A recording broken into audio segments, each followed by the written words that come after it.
If you're anything like me, you had never heard of Silicon Valley Bank, hereafter referred to as SVP. But tomorrow you're going to know all about it because it just collapsed.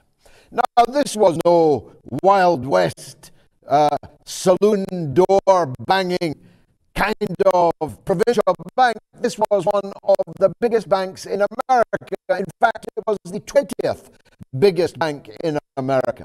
It was rated in Forbes as one of the best banks just a couple of months ago. It was then 5 years in the Forbes top 100 banks in America, and it no longer exists. Now, as the name suggests, its main customers were startup businesses, oftentimes high-tech, fintech businesses. Its personal clients were hipsters, for whom $250,000 in the bank is mere change, pocket money. But not now, because all of the investors have lost every cent over $250,000. Well, that's not a bad limit, you might be saying, but actually 95% of their clients had more than $250,000 in the bank, and all of it is now lost. It turns out that what Forbes described as one of the best banks in America would not meet many people's tests for financial fidelity. They didn't have a risk executive, for example, for almost a year. Why? Because she, who describes herself as a queer woman of color of working class background, not that any of that is of any relevance to her ability as a risk executive in one of America's top banks, she had been seconded to construct the world's most beautiful LGBTQ plus I and all the other alphabet soup that I've now lost track of. She spent an entire month organizing Pride when she could have been counting the risks that were coming down the tracks and which have brought the bank to its knees. In fact, it's not on its knees, it's lying flat on its face. This bank, of course, because it catered for startup businesses across America, is now going to cascade this disaster from coast to coast. Startup companies, in particular, are going to find it impossible to meet their payroll next Friday, or at the end of the calendar month, more likely. And they're going to have to collapse themselves, won't be able to pay their employees. But that's the least of the problem. You see, although this bank had over $200 billion in its accounts, $200 billion in its accounts, it's now not worth even a row of beans. But when you look at the list of bad debts in banks in America alone, the amount comes to $650 billion in unrealizable assets. A polite way of saying people that owe them money but can't pay it, won't pay it. And when there's a run on a bank, as there was on SVB, and when it collapses, and when the state is either unable or unwilling to step in and save the bank, there's a run on every bank. Everybody, including you, if you had $250,000 in the bank, you'd be trying to take out money on Monday, wouldn't you? I certainly would. If I had more than $250,000, I'd be at the bank at 9 o'clock on Monday morning, because I wouldn't trust my government any more than Joe Biden's government could be trusted to protect my money. Indeed, the law only requires them to protect up to $250,000. So we're going to see a cascade of business closures right across America. We're almost certainly going to see a cascade of bank collapses right across America. It's not the fluttering of a butterfly's wings. It is a gigantic gale that is just now emanating this weekend from the United States, but it will be a hurricane by the time it reaches Europe, which is already teetering on the brink of economic disaster for all the reasons you know and that I have been adumbrating for more than 12 months, indeed many years. Our system isn't working. It's not worth the paper it isn't written on. They laugh. I'm going to put this to one of the world's great minds, Richard Wolff, Professor Wolff, in just a few minutes. They laughed at those of us who said, we need to find another economic system. This economic system, which depends on war and exploitation and environmental depredation, is not fit for purpose. Quite apart from the war, the exploitation, the depredation, the degeneracy of our natural resources, quite apart from all of that, it is inherently flawed and waiting for the day when it will collapse. They all laughed, but they're not laughing now. This, as many commentators are now predicting, though not in the mainstream media, that as far as I know, hasn't even covered the collapse of this bank yet, are saying that it's going to be worse than the crash in 2008. Because, of course, we merely put sticking plasters in the holes on the roof of our economic and financial system in 2008. Nothing fundamentally changed or was resolved. Neoliberal, late-stage capitalism is a natural disaster for the vast majority of the peoples of the world. And I'm sorry to say, you're going to find all of that out big time in Technicolor, Oscar-rated Technicolor, in the course of the next 7 days and in the next coming weeks. That's a very, very big story, and I'm probably bringing it to you first. A bigger story, in geopolitical terms, took place in Beijing earlier this week. And I don't know about you, but I have not seen it on the BBC.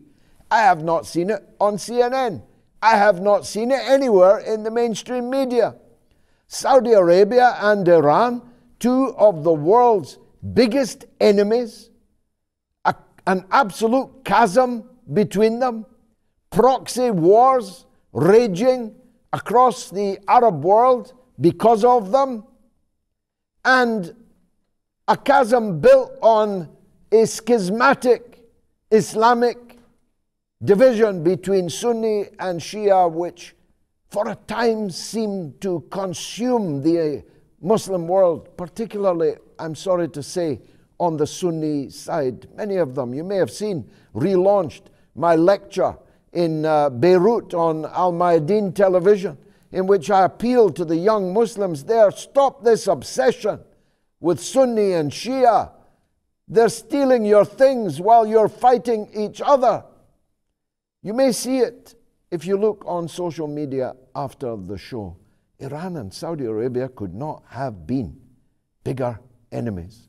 And that had enormous implications. In Yemen, for example, all these years, all these dead people, all that famine, all that disease, the four horsemen of the apocalypse were riding across the Yemen as a direct result of Saudi-Iranian antipathy. Ditto in Syria.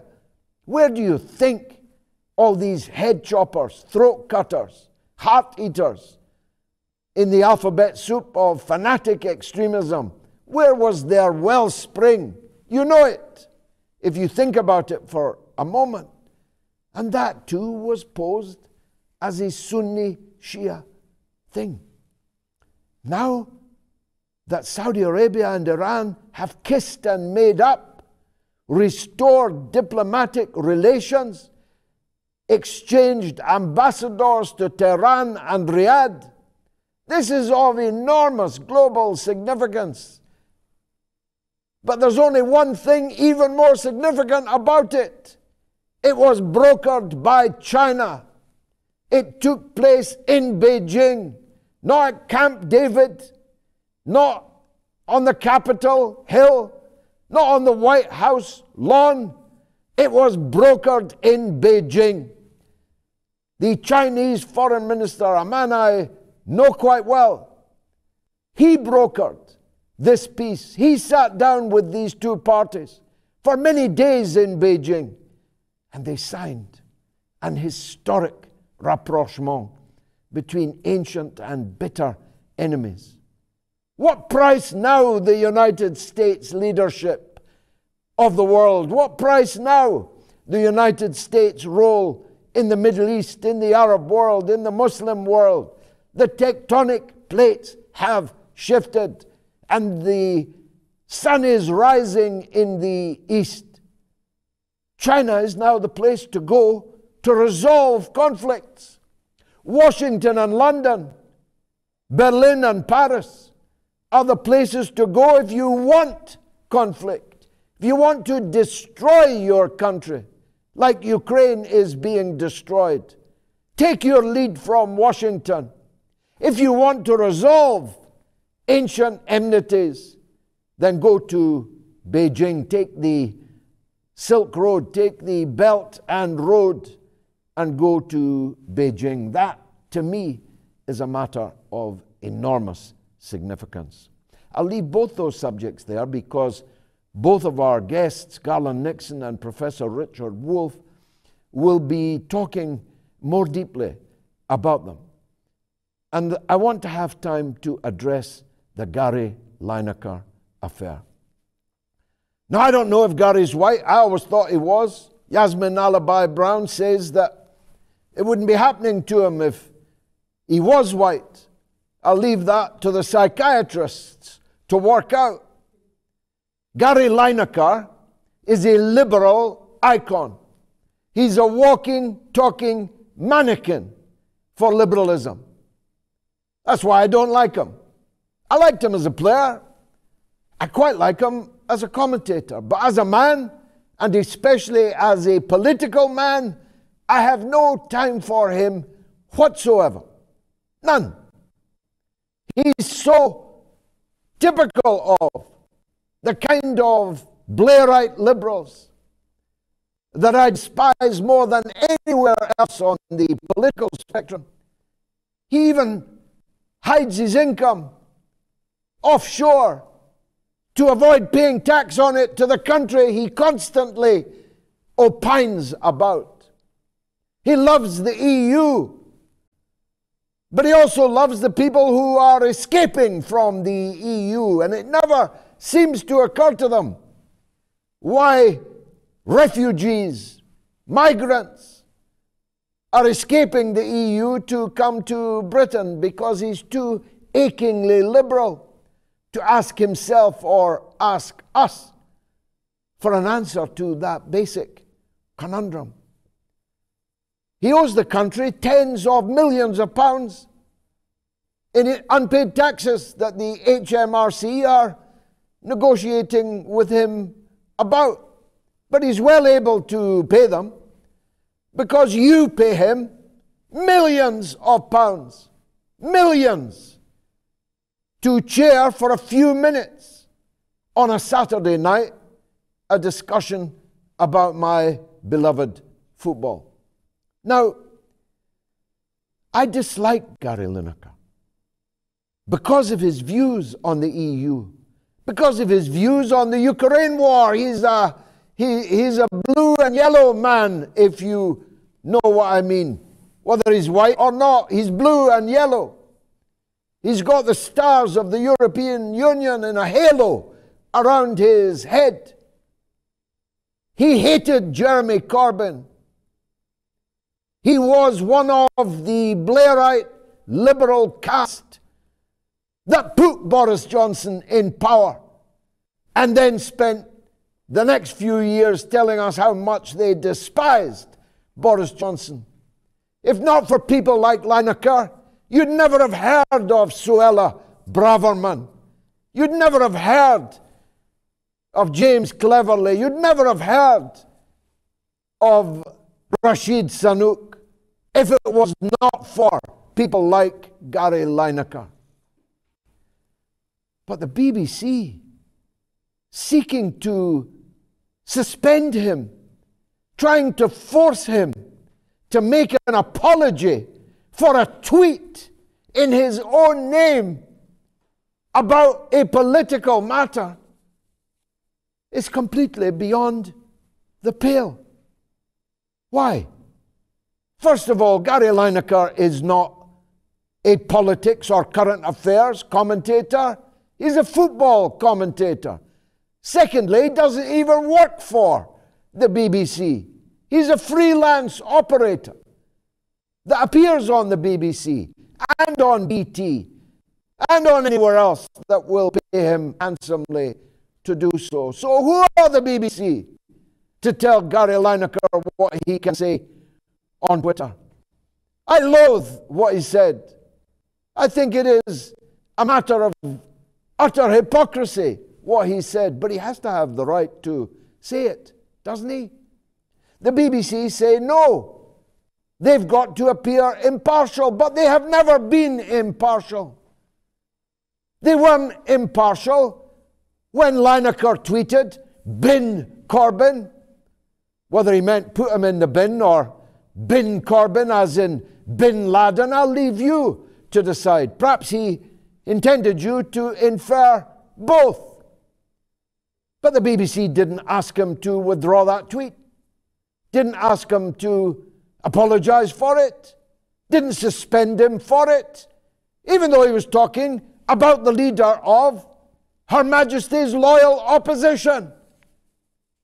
Direct interference by Lineker in British politics. They didn't order him to take it down.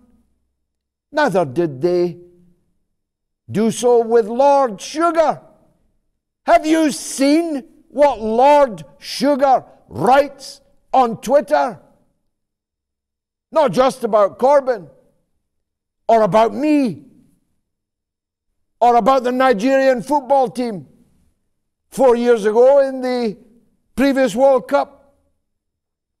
Have you seen what Lineker and all these other BBC stars were saying about Qatar? Although it didn't stop them going to Qatar and picking up lots of money while they were there. They've never been impartial.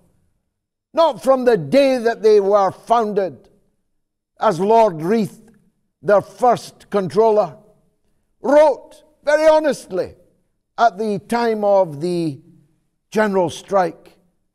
He wrote, "The government can rely on us not to be truly impartial in the midst of these momentous events." So they're hypocrites, all of them. Lineker's a hypocrite. Alan Sugar is a hypocrite. But the biggest hypocrites are the BBC. There's only one way out of this. And Gayatri is signaling to me now that I'm going on too long. But let me say one more thing. There's only one way to resolve all of this. Abolish the state broadcaster. Scatter its budget, its gargantuan, multi-billion-pound budget, to independent producers to produce television from their point of view. Let 1,000 flowers bloom and let the people pick the most fragrant. I told you it was going to be a bumpy night. Fasten your seatbelts.